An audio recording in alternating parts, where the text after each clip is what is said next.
L'épisode 6 où on va tous cramer grâce à mon voisin. Toi, Un épisode d'horreur. Non. Normalement, je suis censé dire il y a Mathieu, Olivier, Cécile. Je l'ai jamais fait. Au tout début.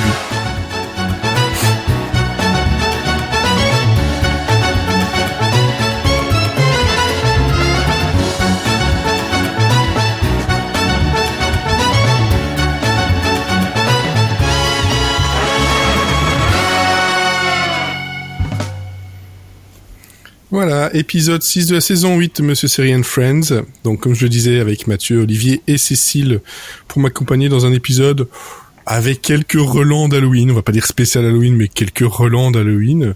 On vous parlera justement de certains épisodes, mais aussi des Midnight Club et pas Midnight Run, comme j'ai écrit sur le WhatsApp. Je vais Midnight Run, c'est autre chose, c'est un jeu, je crois.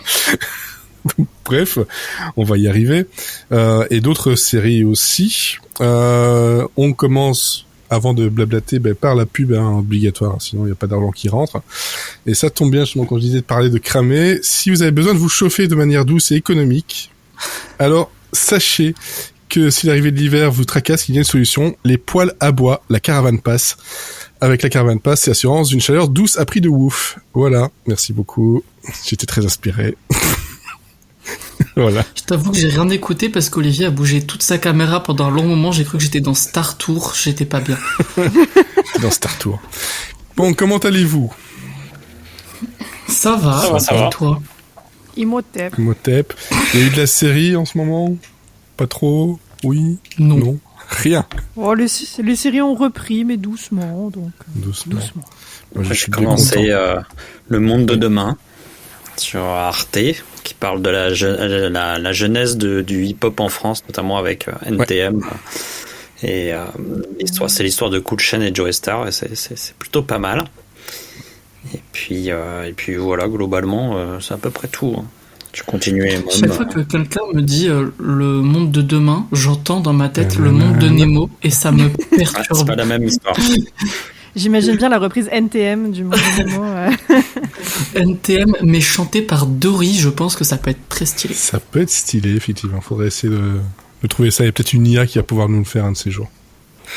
Peut-être. Je te laisse t'en occuper.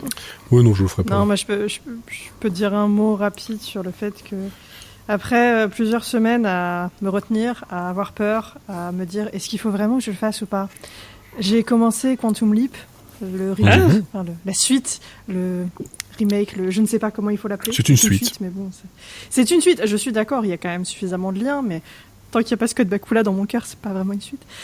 Et au final, ça passe, ça va. Il développe des thèmes qui me conviennent pour l'instant.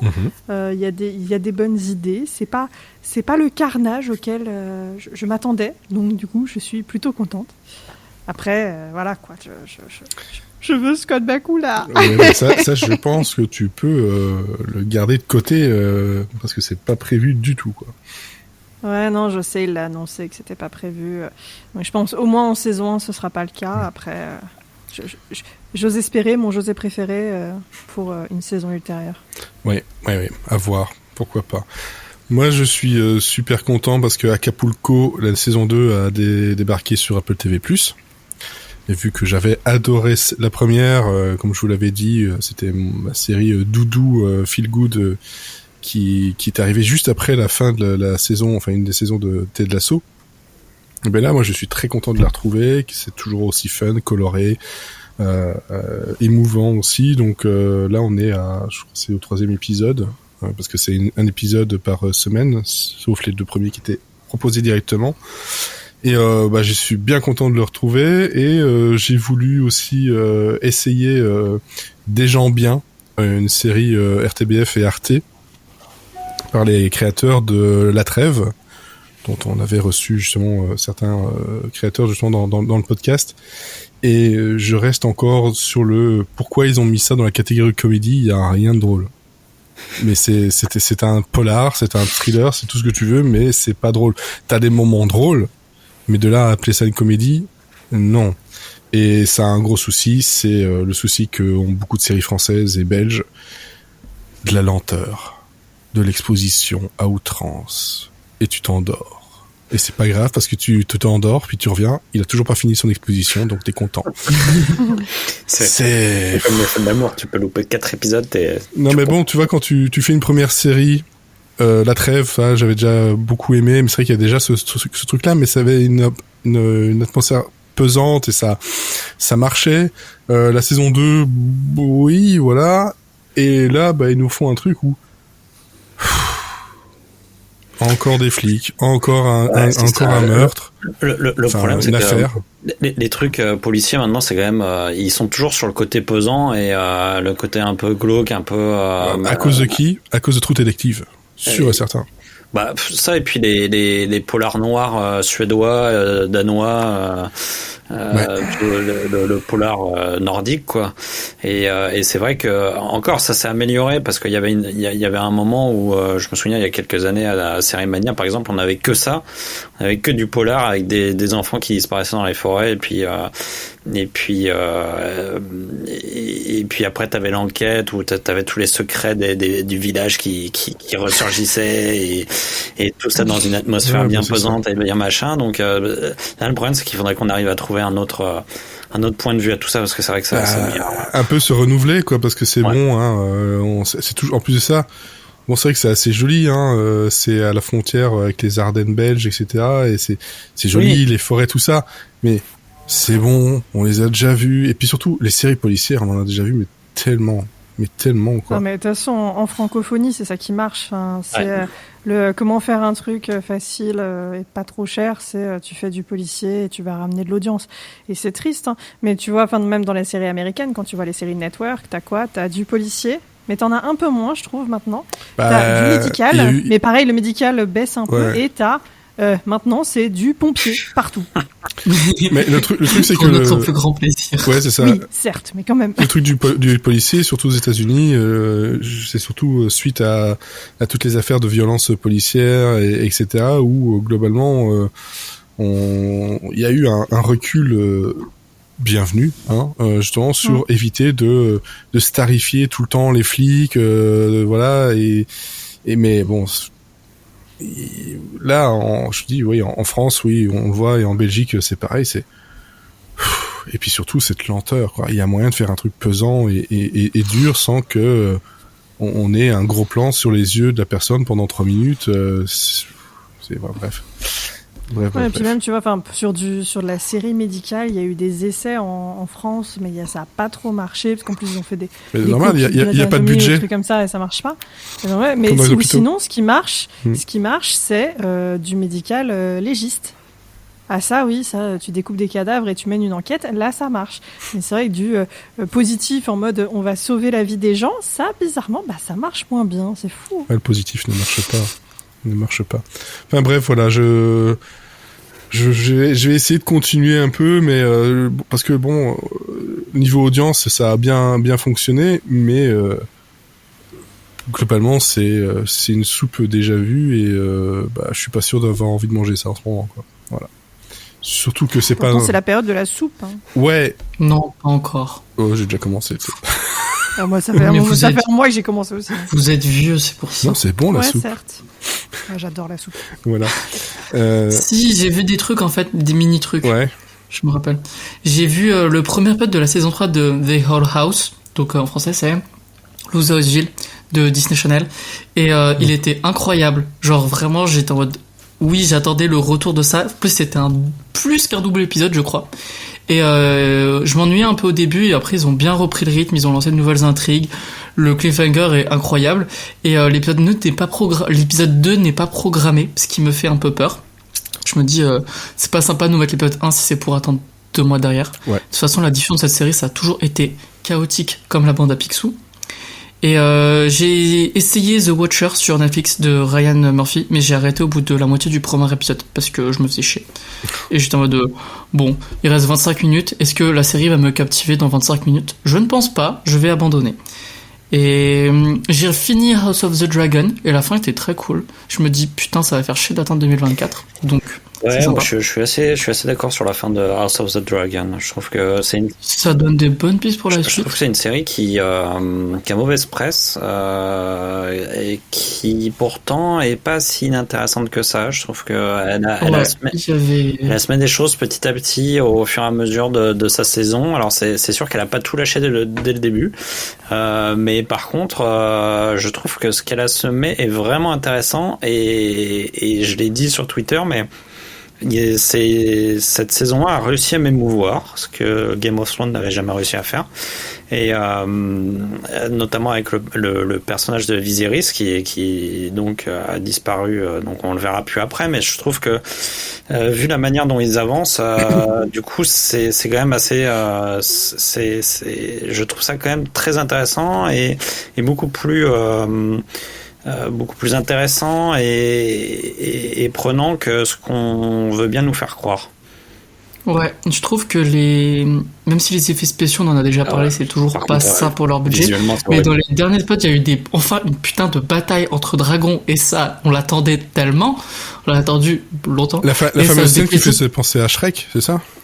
Non, il y a plusieurs trucs. Il y a un montage avec des plans de House of the Dragon, c'est les mêmes plans que Shrek et c'était très très drôle à voir. C'est un peu tiré par les cheveux, mais c'est drôle. Ouais. Et par contre, il y a toute une scène de bataille de dragons et c'était une réplique de Dragon 2 et j'étais très content.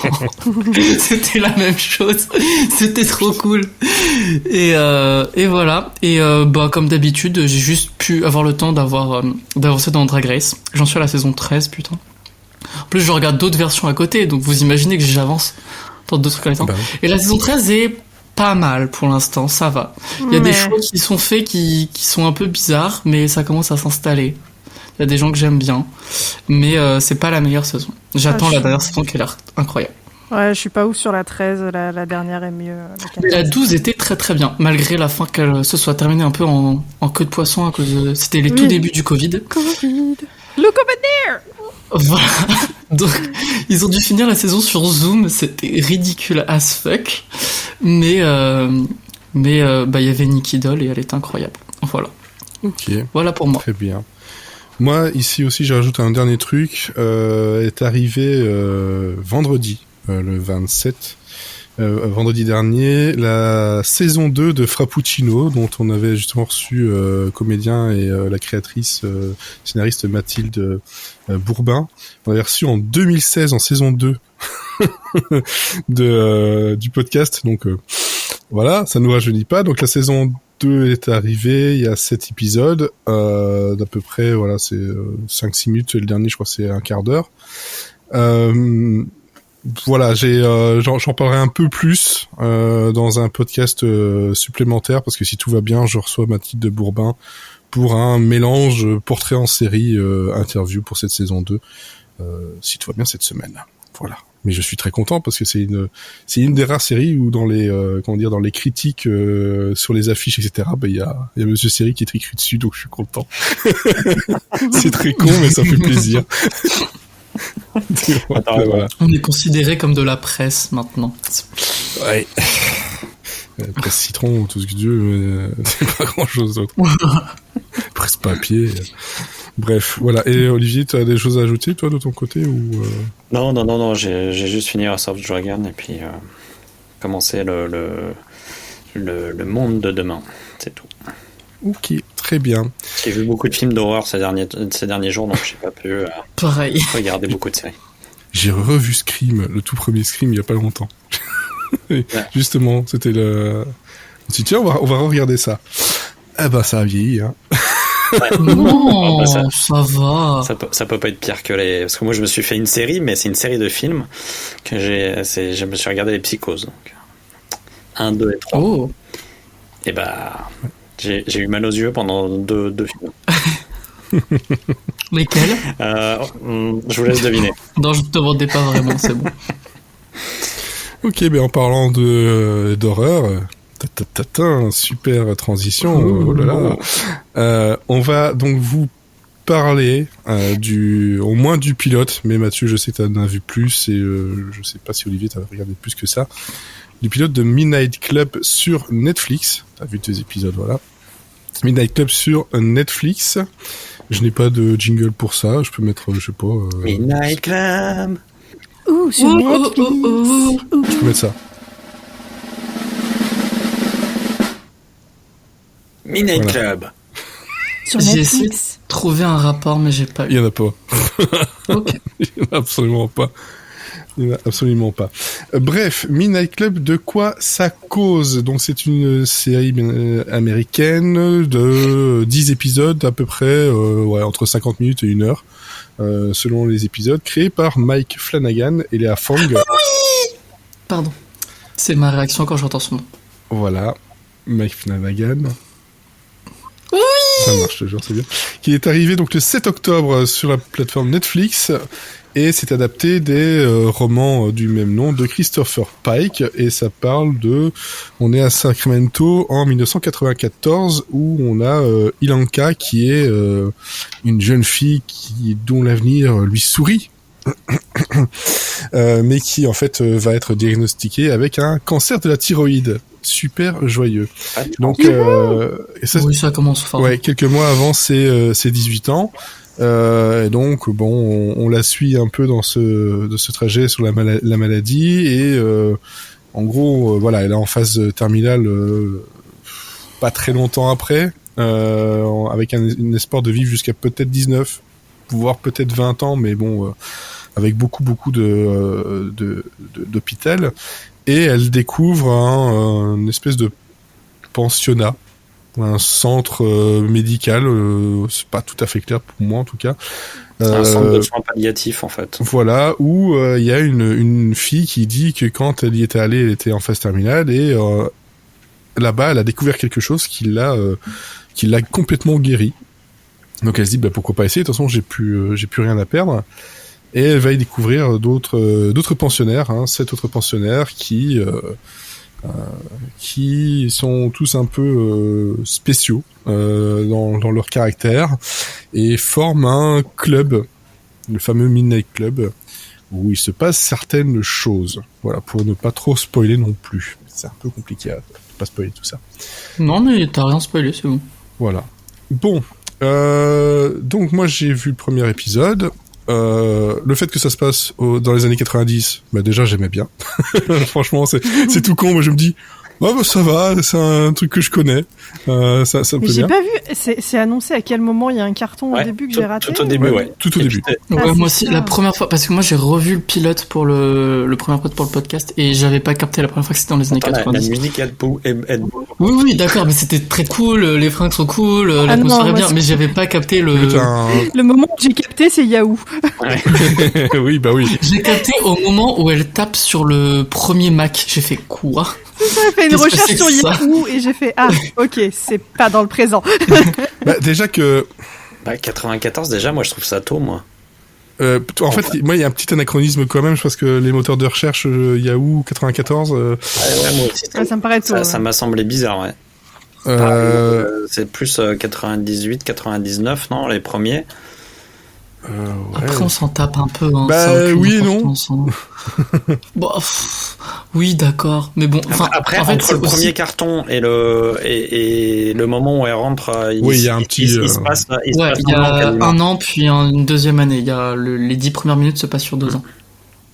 Voilà. Mais en tout cas, la création de Yahoo, c'est 94. Bah voilà, c'est bon. Ça fait 96. Donc ouais, pourquoi pas. Bref. Donc oui, ça se passe dans les années 90 et Ouais, en fait, mais Netflix, ils ont fini d'essorer les années 80, donc ils passent aux années 90 maintenant. franchement, je pense que c'est exactement ça. Et C'est assez vieux maintenant, ça peut être vintage. Oui. bah ouais. J'étais pas né, c'est bon. Bah, C'est on toujours approche des 30 ans, donc oui, ça passe. Et je trouvais que l'ambiance musicale, tout ça, le côté un peu teenage, je trouvais que ça marchait bien. Avec, c'est pas trop pesant non plus. J'avais un peu peur quand j'ai vu le pitch. Enfin, c'est pas trop pesant. Je suis pas à dire. Oui, j'étais d'accord. Ah ok.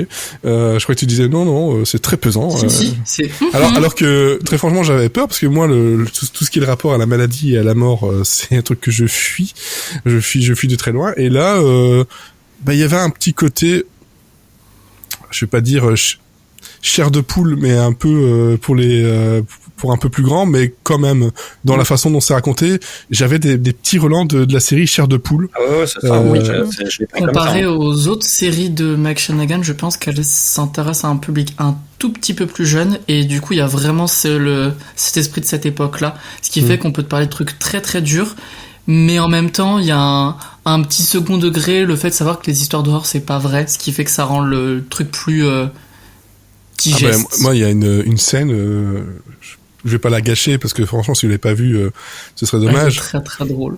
Qui est extrêmement drôle dans une des histoires racontées en plein milieu d'une rue, hein, pour ne pas le gâcher.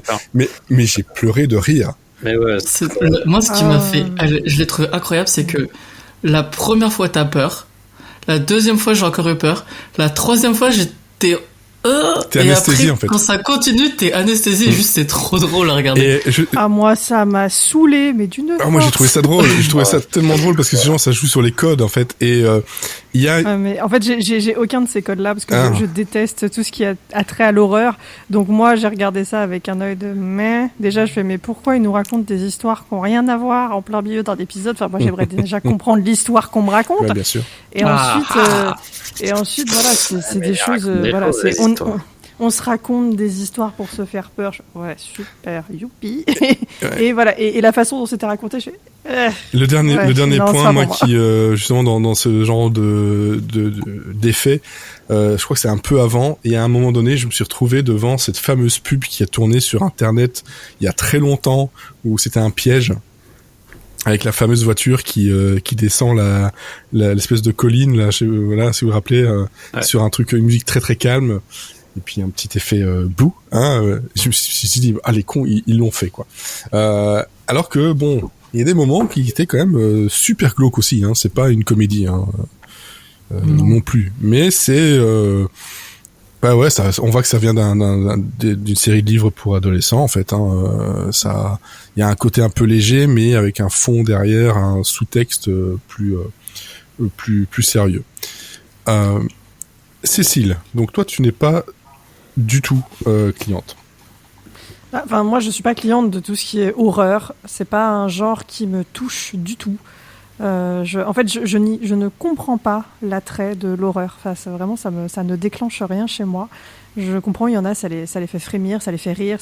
Moi, pas du tout, parce que je pense que je raccroche ça trop au réel, et donc enfin, par exemple, bêtement, mais si je vois un film d'horreur avec une petite fille dedans, moi, je me dis, mon Dieu, il y a une enfant actrice à qui on a demandé de jouer ça. Ça, je l'ai aussi, ça. Je décroche, c'est horrible. Enfin, vraiment, en fait, je pense à comment ils ont fait ça. Ouais. Et ça faudrait peut-être que tu regardes des making-of de films d'horreur. Ouais. Ah non, mais j'ai pas envie de voir ça. Je veux pas voir ça. Non, mais justement, Mathieu a raison, parce que je me suis souvent fait la réflexion de, putain, ils font jouer des enfants dans des trucs comme ça ça va les traumatiser, c'est pas possible.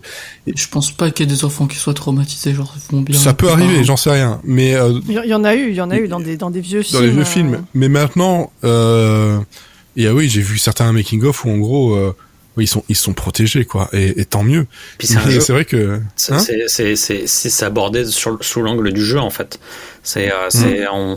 En fait, souvent, des fois, on leur dit pas le contexte trop dans lequel c'est fait, mais par contre, on leur dit, on va jouer un jeu, tu vas devoir faire peur, tu vas devoir, puis en fait, et puis il existe surtout des coachs pour enfants pour faire ça. Et la plupart du temps, ils ont pas le contre-champ non plus. Enfin, ils sont pas exposés au monstre, ou alors le monstre, ils le connaissent, ils savent que c'est leur pote sous un masque. Enfin, ça va. Ouais, mais enfin, voilà, je sais que je déconnecte très vite dans les trucs d'horreur. Ouais. Et en plus, tout ce qui est jumpscare, etc. Moi, déjà, pour ceux qui me connaissent un peu, dès qu'il y a quelque chose qui tombe, je crie. Donc, ça peut être, voilà, c'est vraiment, je suis très sujette à ça, des choses qui me surprennent, je vais très faire tout le temps. Donc, ouais, non, pour mon petit cœur, c'est pas bon ce genre de choses. Là, comme Fred, la série me faisait un peu peur dans son pitch, parce que j'avais peur que ce soit trop émotionnel, parce que voilà, l'idée des adolescents en fin de vie, super, là, j'adore l'idée. Et au final, la série n'aborde pas du tout, mais alors pas du tout, dans son pilote, l'aspect émotionnel.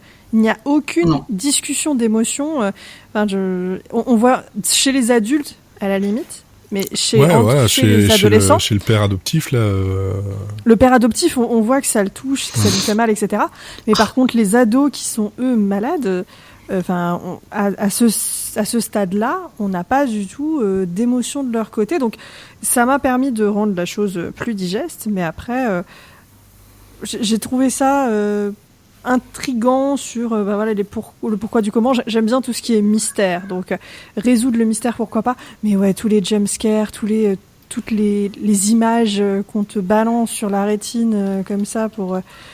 ça c'est pas pour moi, donc je ne pense pas que je continuerai. Mais après, pour ceux qui aiment ce genre-là, je pense que ça peut plaire.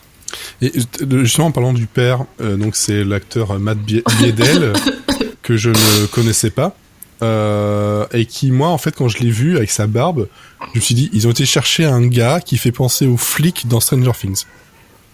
Oui, c'est un doudou, c'est un énorme nounours, cet homme. Vraiment, chaque fois qu'il est à l'image, j'ai envie de lui faire un câlin. C'est la barbe un peu doudou comme ça, oui, c'est un bear, quoi. Oui, non, mais c'est pas mon kink, mais j'ai plus pratiquement, c'est bizarre, j'ai plus un kink pour la peluche, tu vois, j'ai plus envie de faire un câlin à la peluche qui est derrière Olivier que pour un bear, mais chacun c'est... Ok, il est furie, ok. Non, mais on respecte. Non, mais il y a l'Otso derrière. On ne shame pas. On aime bien l'Otso. Ok. Donc, Olivier, toi, de ton côté. Ouais, moi, j'ai trouvé vraiment ce pilote très, très, très, très réussi. En fait, j'ai mon historique avec Flanagan, c'est, pour moi, dans mon panthéon série, il y a The Hunting of Hill House, qui est pour moi un chef-d'œuvre absolu.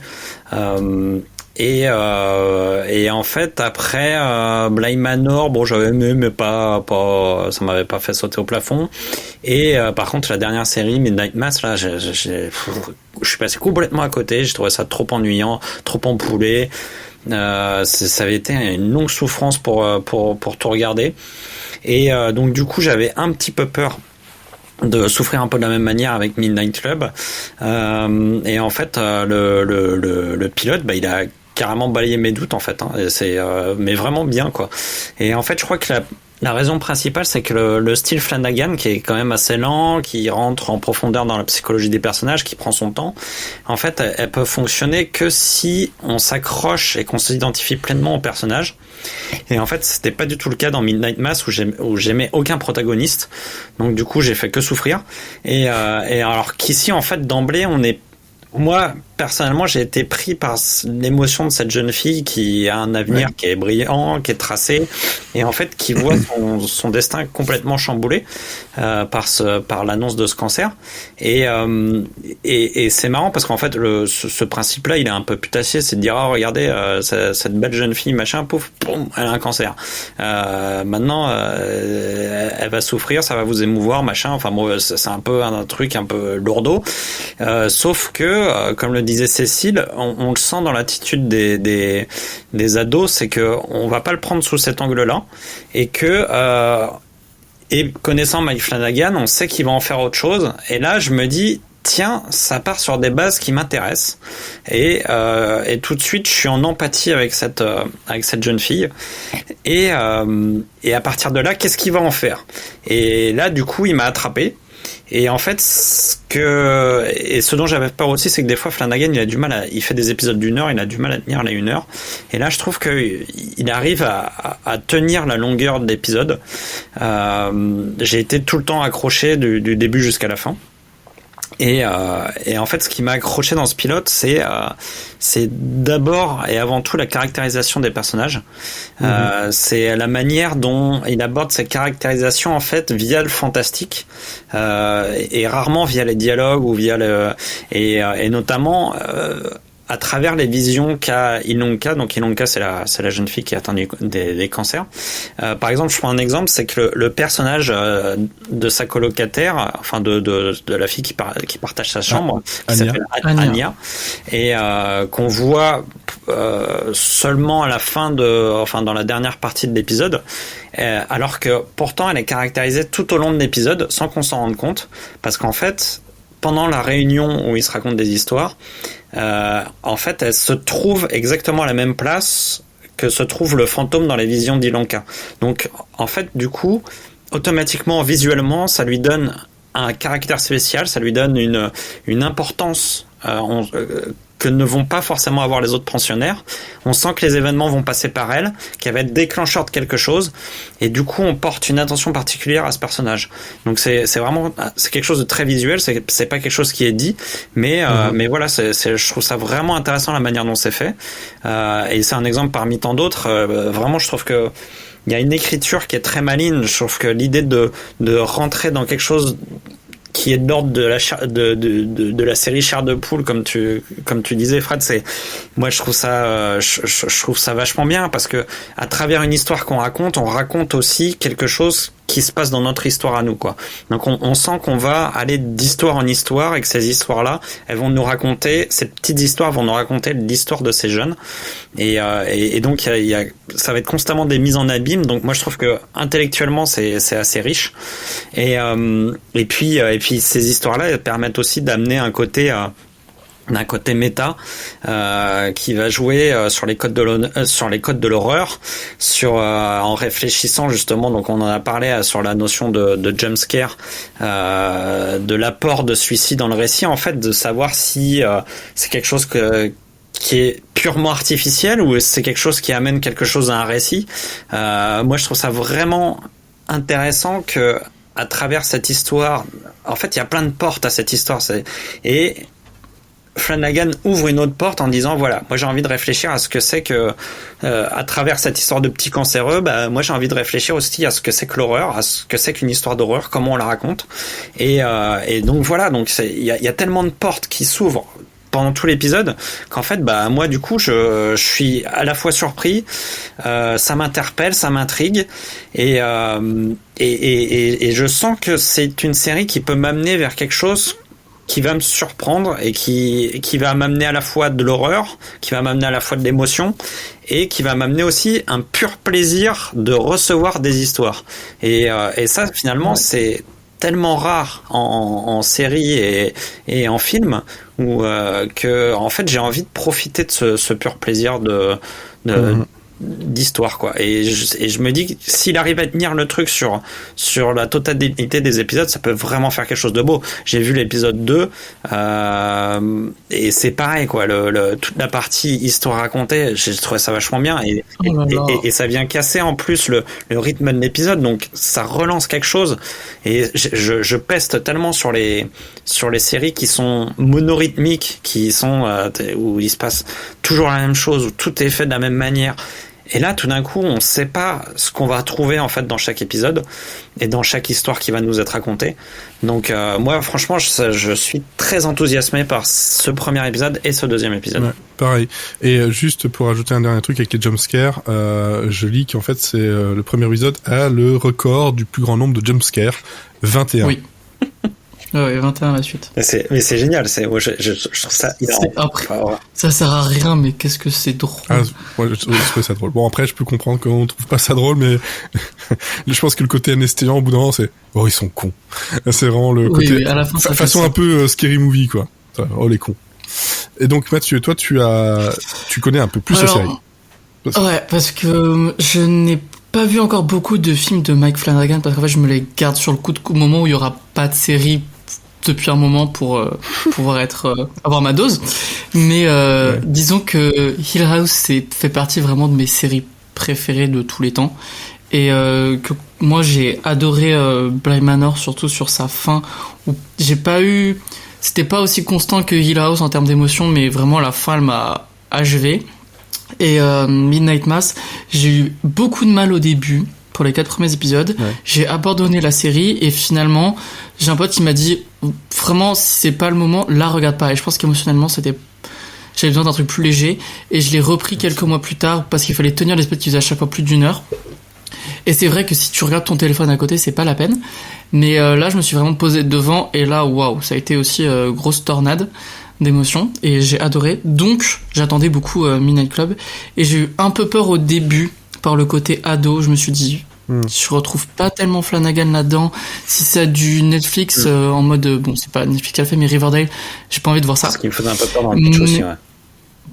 C'est ça. Et puis ça peut être très malsains, les trucs genre sur les enfants qui ont des cancers, bon. Ouais. Mais je trouve que Midnight Club, c'est un lock and key en réussi. Parce que t'as les mêmes prémices, en mode des personnages que tu identifies très vite, tu t'es dans une grande maison mystérieuse et tu joues sur les codes de l'horreur et t'as des mystères, des trucs comme ça.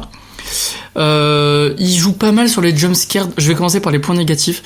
Dans la série, le motif d'horreur que je trouve le plus identifiable et le plus récurrent, c'est les jumpscares qui restent dans le reste de la série, mais on s'en moque pas après. C'est juste pour nous redonner du rythme.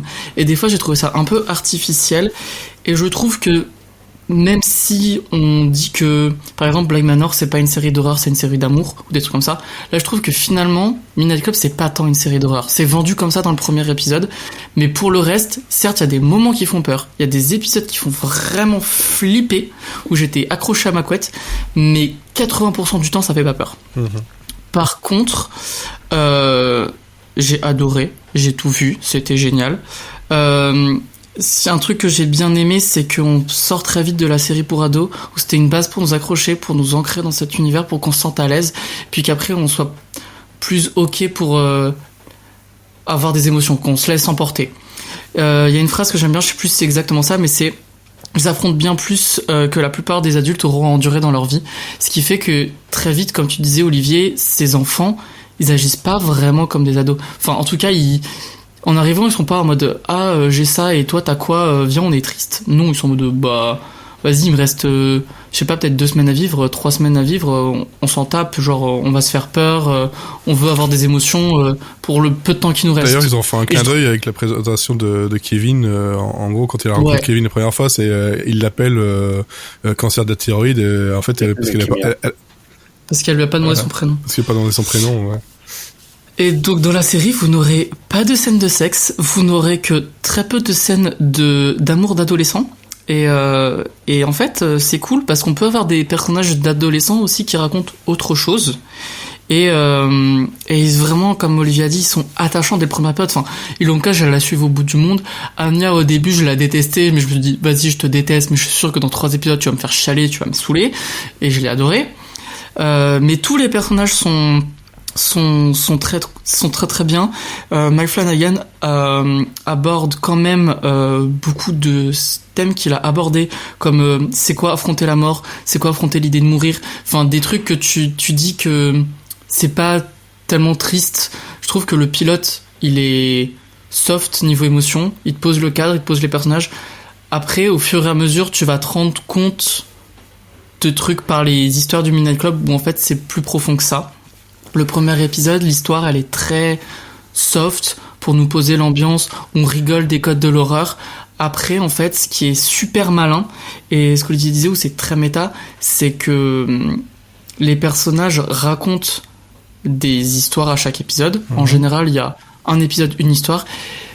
Et chaque personnage racontera une histoire différente. Enfin, en tout cas, chaque épisode est centré sur un personnage, pardon. Donc, à travers l'histoire qu'il raconte, en tant que narrateur, il va donner de sa personnalité, il va donner de ses souffrances, de ses expériences. Ce qui va faire que, certes, tu peux rigoler parce qu'il y a un moment, t'as un épisode sur les films noirs, du coup, ça va vers la parodie, ou des choses comme ça, mais tu dis, ah ok, mais derrière, il y a peut-être ça en dit beaucoup, en fait, sur les personnages, sur leur passé, sans qu'on ait besoin d'avoir des flashbacks abrutissants ou des dialogues inutiles pour nous expliquer « Ah, j'ai eu ça dans ma vie, ah, j'ai souffert là ». Non, c'est les histoires que vous verrez à la fin des épisodes, c'est pas vraiment ce que les personnages ont vécu dans leur vie par le passé, mais c'est ce qu'ils ont ressenti de leur vie d'avant. Et j'ai trouvé ça hyper malin. Et aussi, ce qui fait que chaque épisode, tu ne sais pas ce qui va arriver. Et c'est ça qui est très très cool. Où tu vas passer d'un genre à l'autre très rapidement. Par exemple, on peut avoir de la science-fiction, après de l'horreur gore, après pas du tout un épisode d'horreur. Donc c'est trop bien.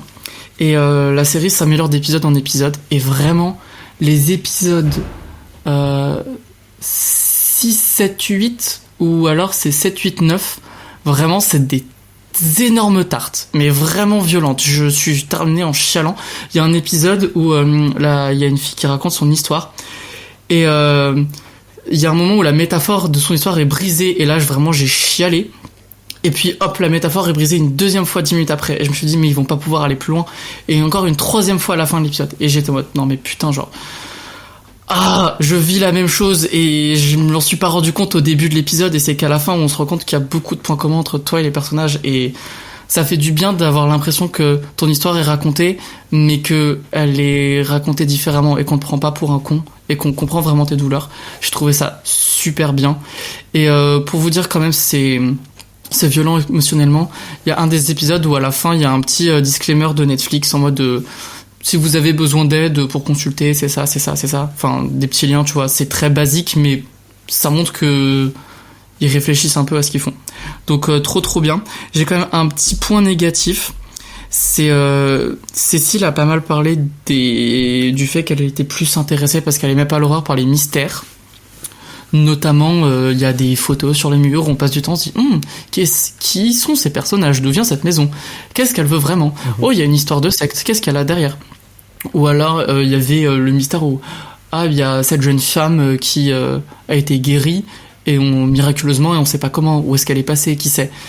Et en fait, je trouve que les histoires du Midnight Club et les personnages nous emmènent tellement dans l'émotion que savoir d'où vient le fantôme, s'il voyait vraiment les hallucinations ou qui Julia, je m'en foutais un peu au bout de 3-4 épisodes. Enfin, chaque fois ils essayaient de faire des cliffhangers en fin d'épisode parce que oh là là, il y a un fantôme qui va attraper quelqu'un. Et il y a une ou deux fois où ça fonctionne, mais la plupart du temps c'est pas ça qui m'a poussé à regarder la suite. Donc pas foufou là-dessus. Ou les mystères, franchement on peut s'en passer des solutions. Enfin, c'est cool qu'il y a des fantômes, ça donne une ambiance, mais savoir ce qu'il y a derrière, je m'en tape. Ouais. Après, je trouve que la série se conclut très bien. Et dans les 3 dernières secondes, il y a un cliffhanger. Ce qui fait, et sur TV Time, elle est pas marquée terminée, donc potentiellement pour avoir une saison 2. En tout cas, ça laisse la piste ouverte à ça. Je trouve que les personnages ont des conclusions très rapide, mais c'est des conclusions qui fonctionnent.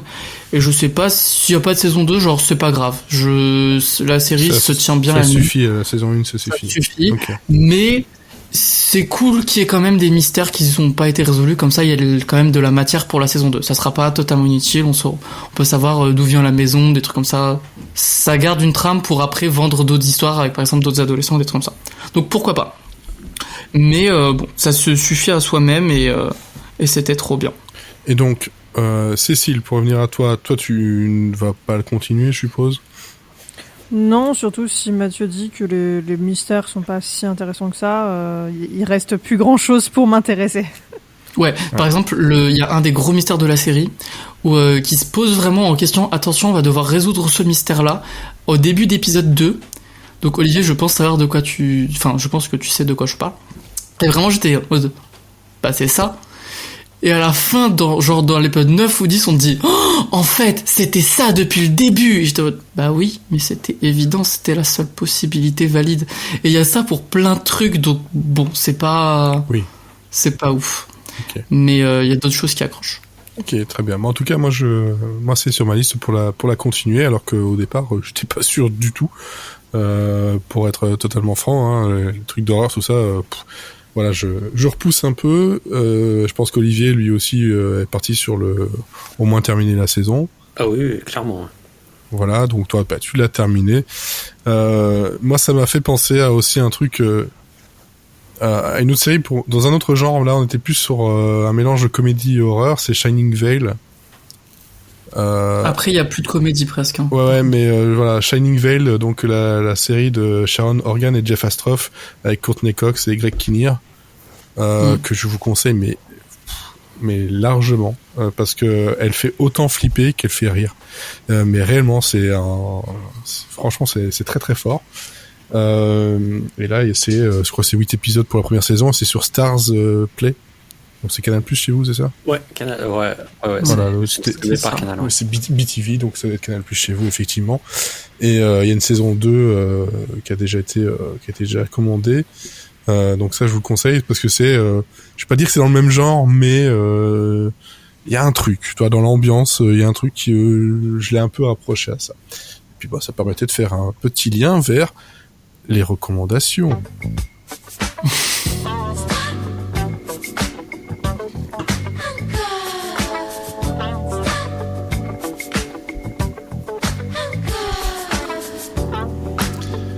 Et donc, merci.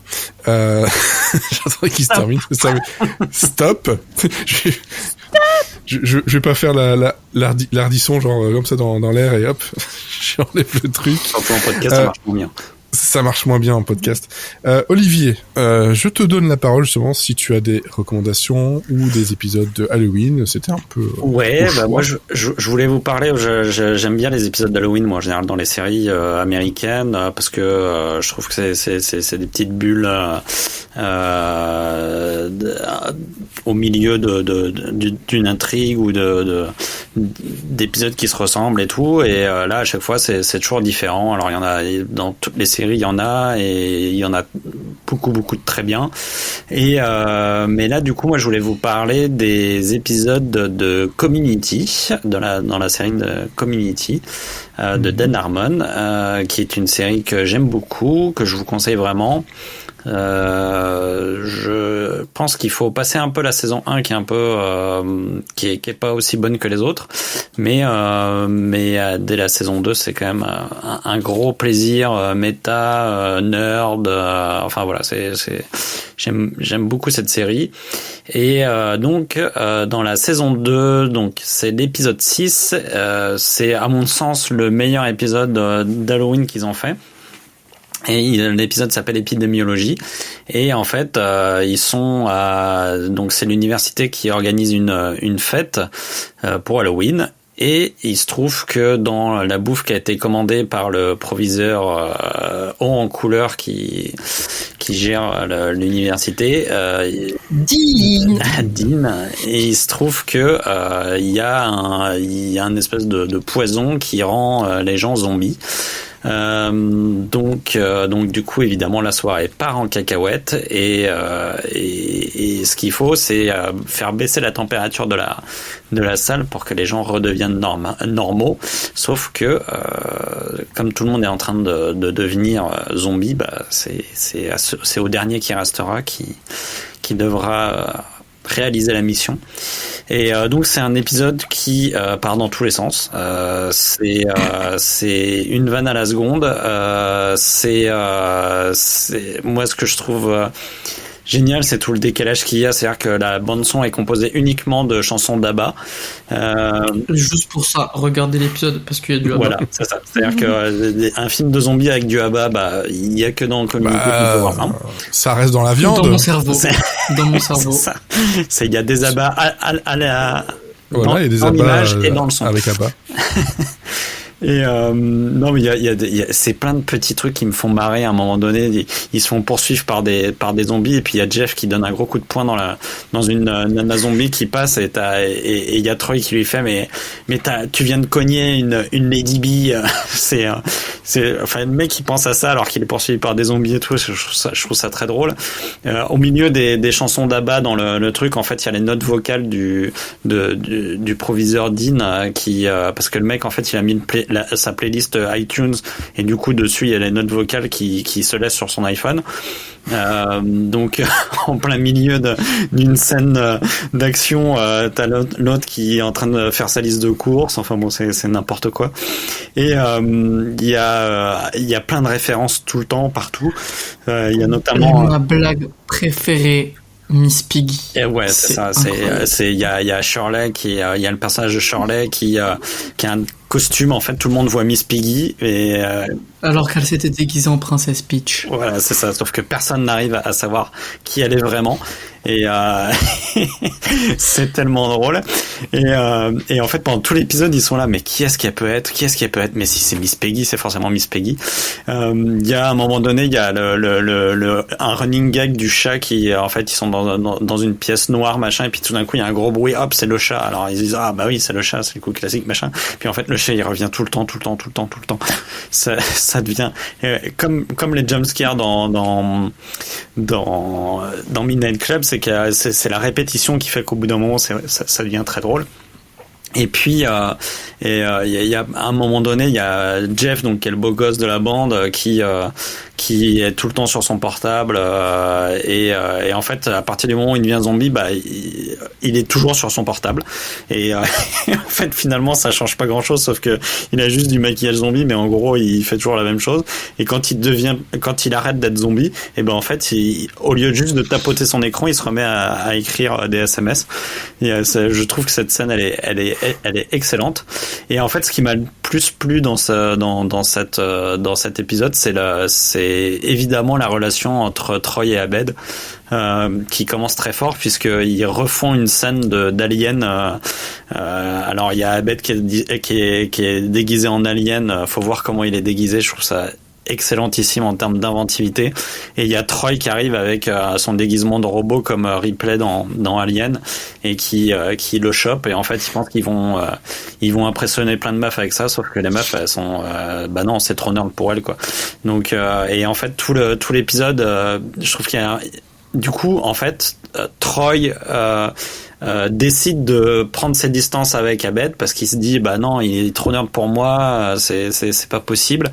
Et du coup c'est comme un couple qui a une rupture, quoi. On est un peu triste pour eux, et en fait on va voir comment petit à petit ils vont se rabibocher, et même quand ils sont zombies, ils arrivent quand même à faire leur fameux check, et voilà. Donc je trouve que c'est un truc un petit peu joli, un petit peu mignon au milieu d'un fourre-tout de vannes absolument dingue. Il y a un rythme dans l'épisode qui est fou. Moi j'ai l'impression que je l'ai revu ce matin et j'ai l'impression qu'il a duré 5 minutes l'épisode, tellement il est drôle, et voilà. Donc si vous avez l'occasion de regarder cet épisode de Community, je trouve que c'est un bon résumé de ce que peut être la série. Et donc dans la saison 2, épisode 6, c'est ça. Saison 2, épisode 6, c'est ça. Et il y a un autre épisode d'Halloween que j'aime bien dans Community, c'est en saison 3, épisode 5.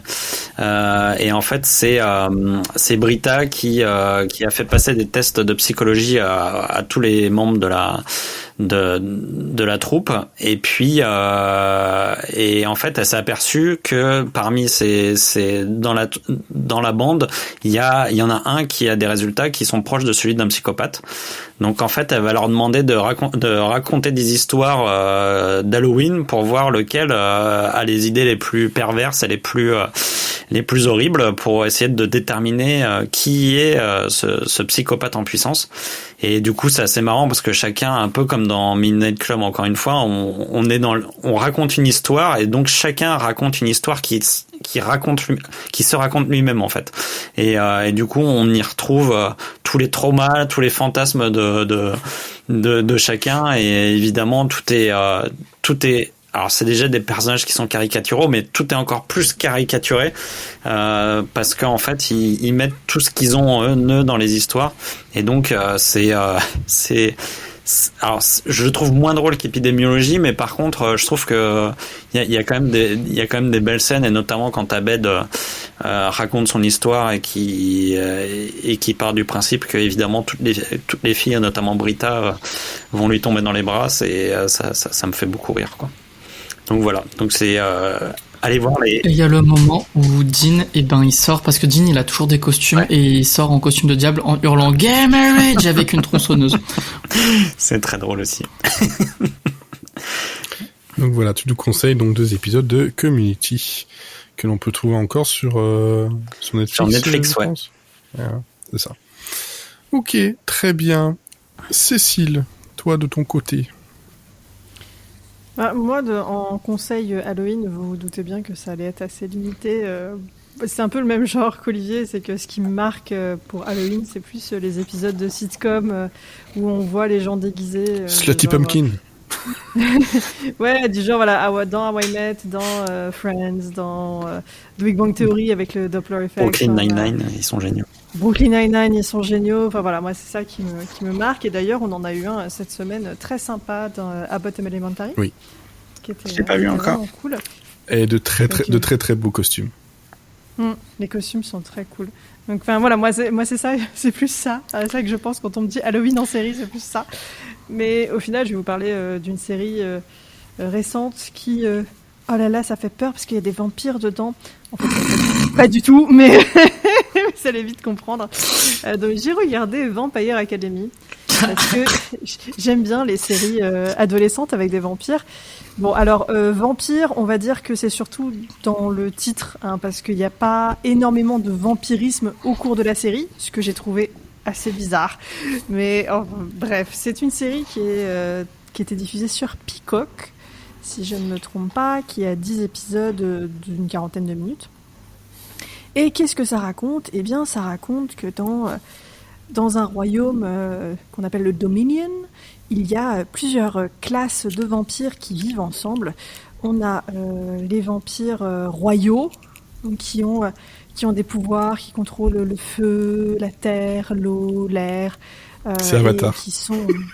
ouais, ils ont chacun une faction. Non, mais ils contrôlent de la magie, mais bon, ça reste... c'est de la petite magie. Hein. C'est déjà... Non, pas à ce point-là, mais je veux dire, ils font pas des... Enfin, c'est pas un dragon dans House of the Dragon quand ils ont un pouvoir du feu, quoi. C'est ils font une flamme avec un briquet et ils peuvent la contrôler, quoi. C'est un peu plus ça. Ils peuvent faire vite fait lance-flamme, mais c'est pas... budget. Oui, bah clairement. La magie, c'est très cheap. Bon, de toute façon, pas mal de choses. Après, donc on a des...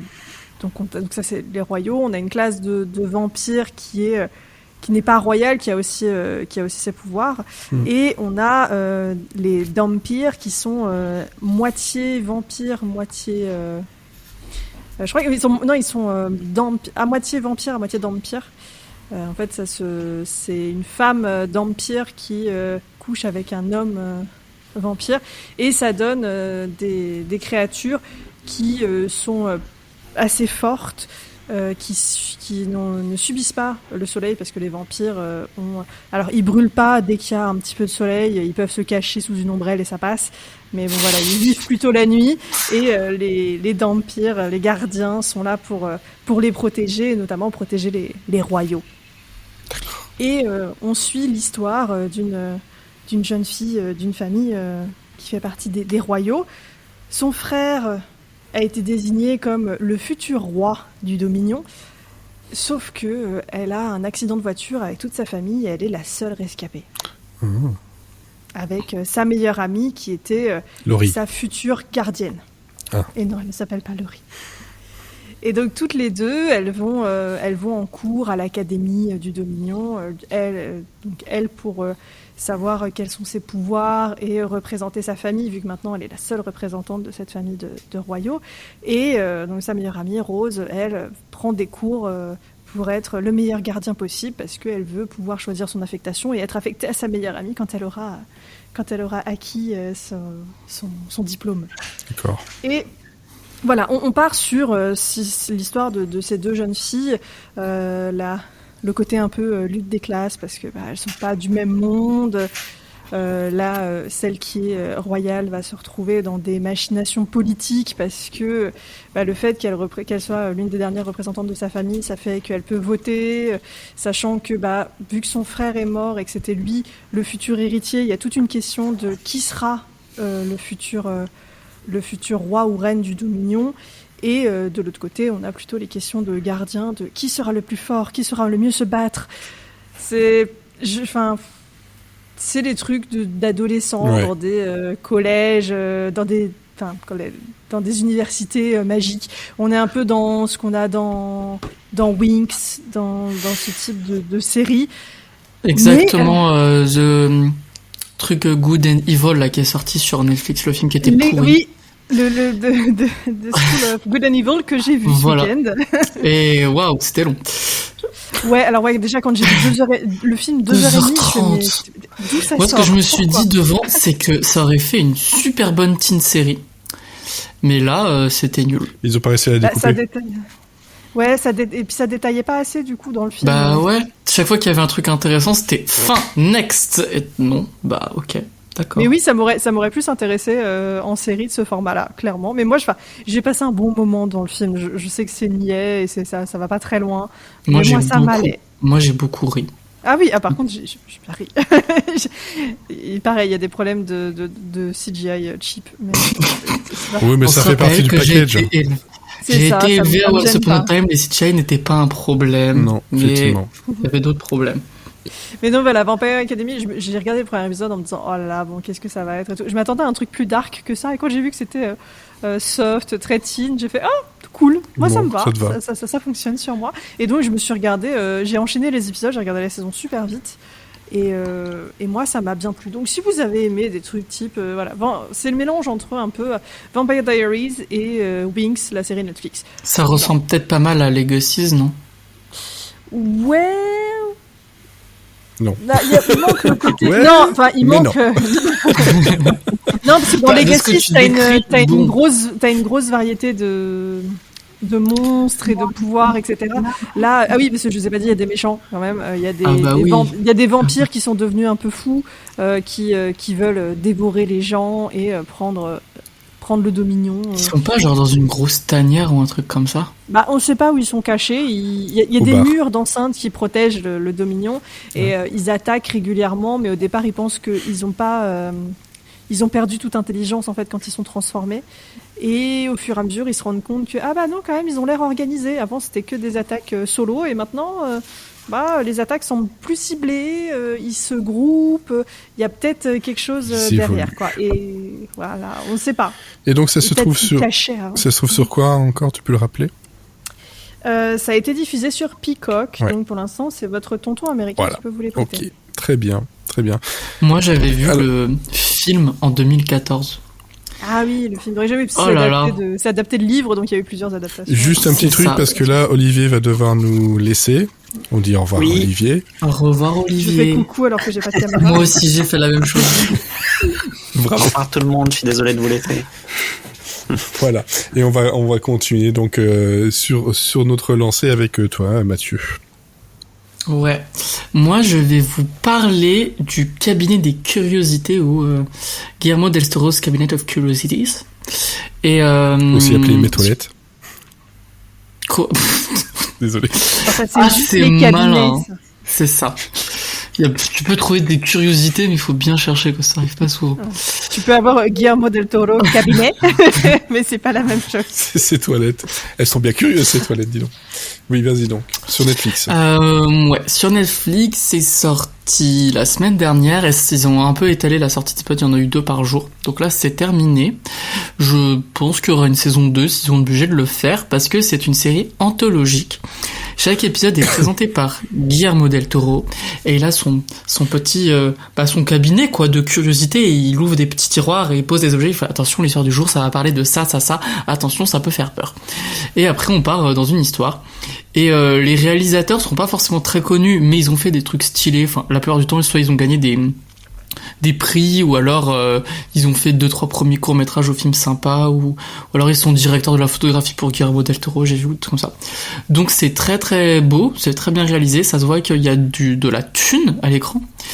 Et pour l'instant, je n'ai vu que 3 épisodes sur les 8 premiers. Donc est-ce que l'anthologie tient la route jusqu'au bout? Je ne peux pas vous le dire, je vous le dirai peut-être dans 2 semaines. Mais pour l'instant, j'ai vu 3 épisodes et les 3 premiers épisodes étaient très bons. J'ai eu un peu plus de mal à m'accrocher au 3e parce que je les ai enchaînés et finalement j'ai arrêté et je l'ai repris le lendemain, et en fait il était très bien. Pour vous dire un peu de quoi ça parle, il y a plusieurs genres d'horreur, mais ça fait bien plus peur que Midnight Club. Mais vraiment, on est carrément dessus, parce que Midnight Club, t'as 30% d'horreur, 30% d'émotion, 30% d'histoire racontée à un peu esprit de conte, etc. et 10% de ce que vous voulez. Là, on est dans du bien 90% d'horreur. Après, le premier épisode, il s'appelle Lot, on va dire en français, Lot 36, et c'est un mec qui achète un... Comment ça s'appelle? Vous savez, en français, c'est des grands bâtiments où ça fait des espèces de garages où t'entreposes des trucs. Enfin, un petit truc d'un entrepôt, quoi. Oula. Ouais, là, voilà, vous voyez à quoi ça ressemble. Il y a des longs couloirs et des portes de garage, et vous entreposez ce que vous voulez. Voilà. Donc une pièce en plus, quoi. Voilà. Et donc c'est un mec très xénophobe, raciste, détestable, qui va acheter ça, et en fait ce qu'il fait, c'est qu'il achète un peu n'importe quoi et il regarde ce qu'il y a dedans, et après il revend s'il y a des trucs précieux avec les gens qui n'ont pas réclamé ou qui n'ont pas payé leur location. Sauf qu'il va trouver un truc un peu bizarre dedans. Et bien sûr, il va y avoir une histoire de démons et ça va faire très très peur. Après, il y a Graveyard Rats. C'est un mec qui s'occupe des cimetières. Et ce qu'il fait, c'est qu'il creuse les tombes des gens qui viennent de mourir et il récupère les objets précieux que la famille a laissés sur les grands costumes, ou alors il arrache les dents. Sauf que le cimetière est envahi par des rats. C'est des garde-meubles. Voilà. Ouais. Et le truc, c'est que le cimetière est envahi par des rats, et du coup, il va devoir essayer de... Il devient complètement fou, et il veut absolument les dents de ce mec, parce qu'il a toute la mâchoire pratiquement, avec que des dents en or. Sauf qu'il va devoir se battre pour les avoir, parce que les rats les veulent aussi. Guess what? C'est immondissime. Genre, je me suis caché les yeux plein de fois, parce que il est infâme, cet épisode. C'est du body horror, quoi, vraiment. Ah ouais.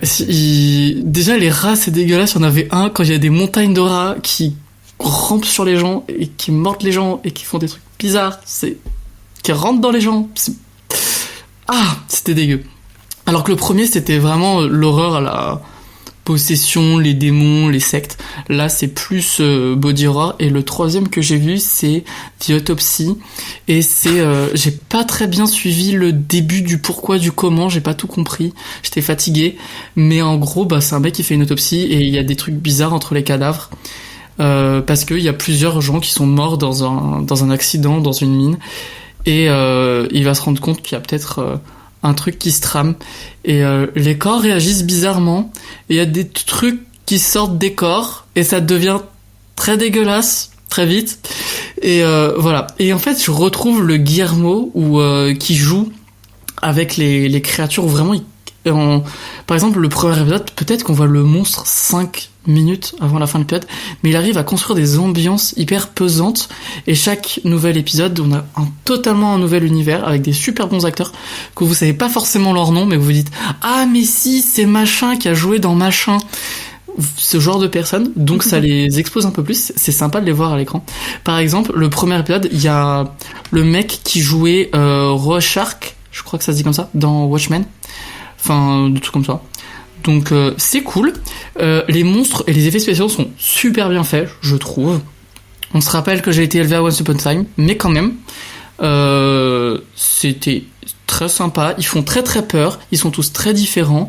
Et puis des fois c'est drôle, quoi. Enfin, Cécile, tu vas détester, mais des fois il y a de l'horreur drôle, des fois il y a de l'horreur qui fait peur. Enfin, à chaque fois on sait pas sur quoi on va tomber. Donc pour l'instant ça me plaît beaucoup. J'ai hâte de voir la suite et de savoir à quelle sauce je vais être mangé. Et aussi, ce que j'ai bien aimé, c'est que même si c'est pas réalisé par Guillermo del Toro, il y a quand même une cohérence. Oui, il y a une espèce de direction artistique, quoi. Voilà, il y a une vraie direction artistique. Son nom est dans le titre de la série, quand même. Oui. Et le fait qu'il présente les épisodes, ça donne vraiment la même chose que pour les 4e dimensions ou les contes de la crypte. Alfred Hitchcock présente. Hein. Voilà, c'est ça. Et du coup, c'est vachement bien parce que ça donne une image physique familière avant de partir dans une nouvelle histoire. Et sur les 3 premiers épisodes, ça se tient. Je sais pas si ça va continuer par la suite. Et pour faire un lien avec Midnight Club, je considère presque aussi que c'est une semi-anthologie parce que vu que chaque épisode raconte, dans les un épisode, t'as une nouvelle histoire. Quand t'arrives devant un épisode, c'est quelle histoire on va me raconter aujourd'hui. Et il y a un peu ça, mais dans Midnight Club, c'est super bien fait. Et je trouve que ça fonctionne super bien. D'accord. Et là, ça fonctionne bien, mais comparé, par exemple, j'avais beaucoup aimé, je crois que c'était Lovecraft Country, ça s'appelait comme ça. Ouais. Et il y avait aussi un côté anthologique, mais ça fonctionnait moins bien.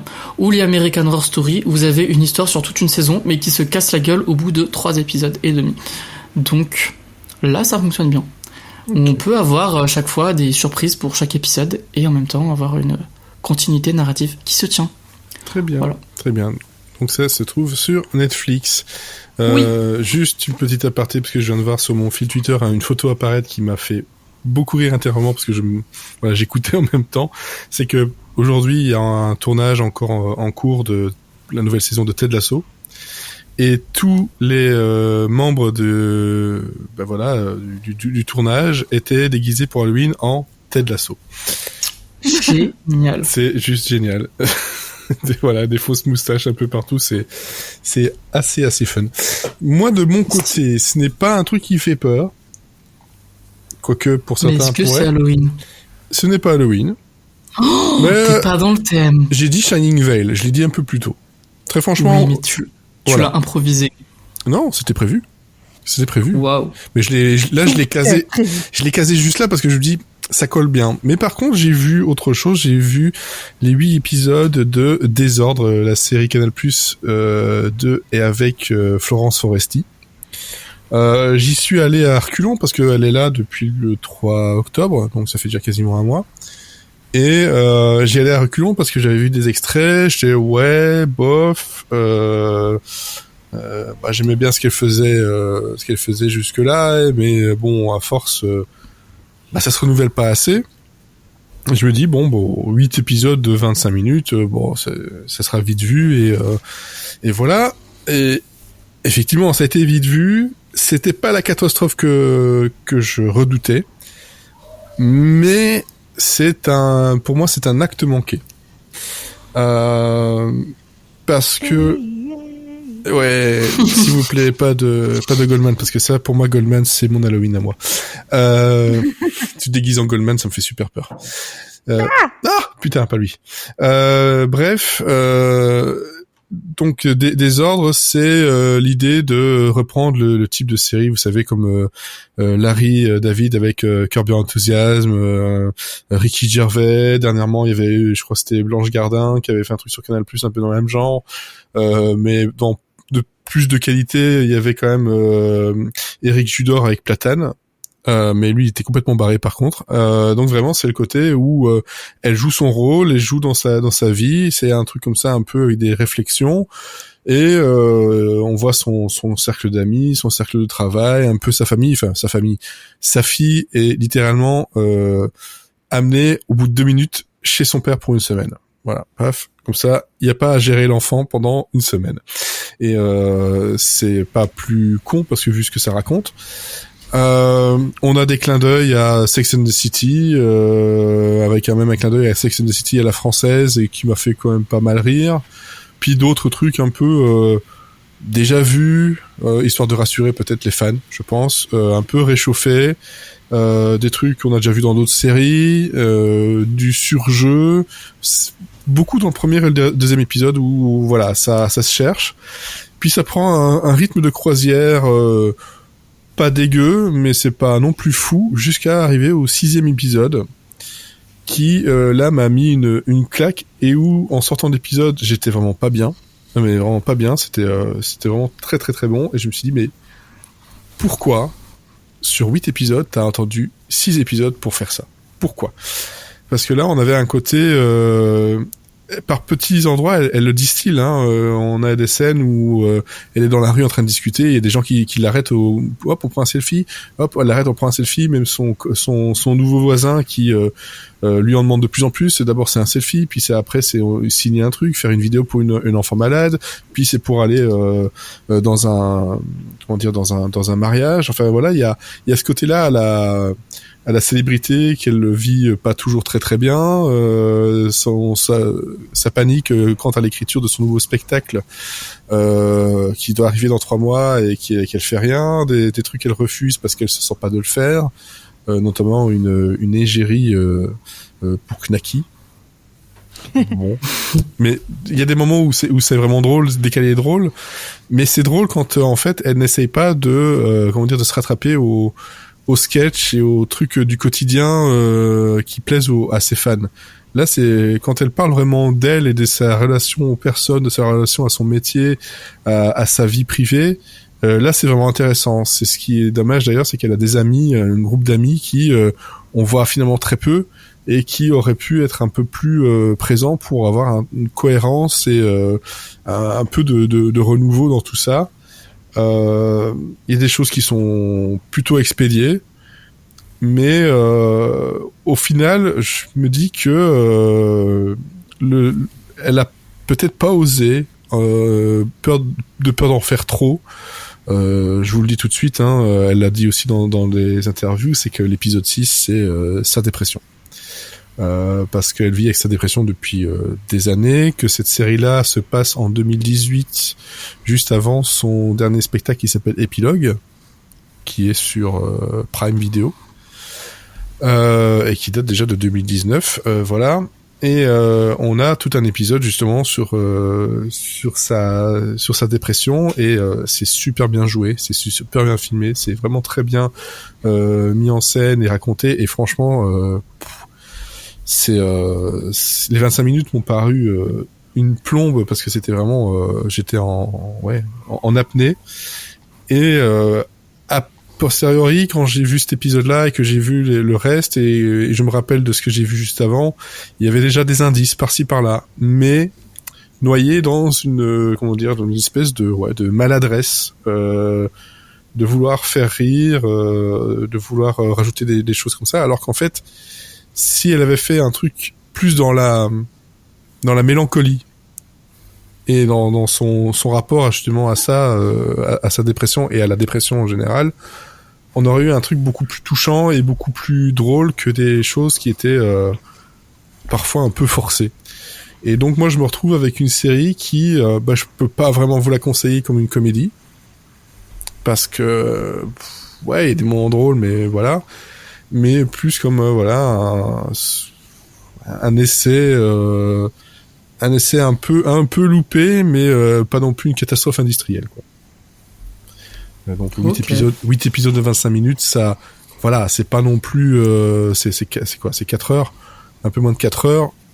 Bon, c'est pas très grave dans la vie, 4 heures justement pour ça, mais faut réussir à passer outre le pilote qui est vraiment, comment on peut, j'avais une image où c'est l'enfant qui voit arriver quelqu'un qu'il adore et qui veut lui raconter absolument tout, lui raconter des blagues, il veut c'est moi, regarde-moi, raconter plein de trucs super vite, et au final c'est très brouillon et c'est limite agaçant, voilà. Alors qu'après le reste, il y a des choses vraiment très très bien. Je vous dis, le rapport à la scène de Sex and the City, où il se rappelle cette scène-là et qu'il la rejoue en français après, j'ai trouvé ça drôle. Il y a une espèce de duel avec Audrey Lamy, qui est vraiment excellent, mais c'est pareil. C'est pendant un épisode, voire un et demi, quoi, et c'est tout, et c'est dommage. Je suis content d'avoir vu Baptiste Le Caplin en guest, qui joue son propre rôle dedans et qui est très drôle aussi. Mais on sent qu'elle a été, je pense, le cul entre deux chaises, à pas vouloir trop inviter de guests non plus, pour pas que ça fasse genre, regardez, c'est mes amis. Il faut faire du rire, parce qu'en fait les gens ils attendent de moi que je sois super drôle, et que je fasse mes trucs classiques. Et en même temps, elle réussit à le raconter,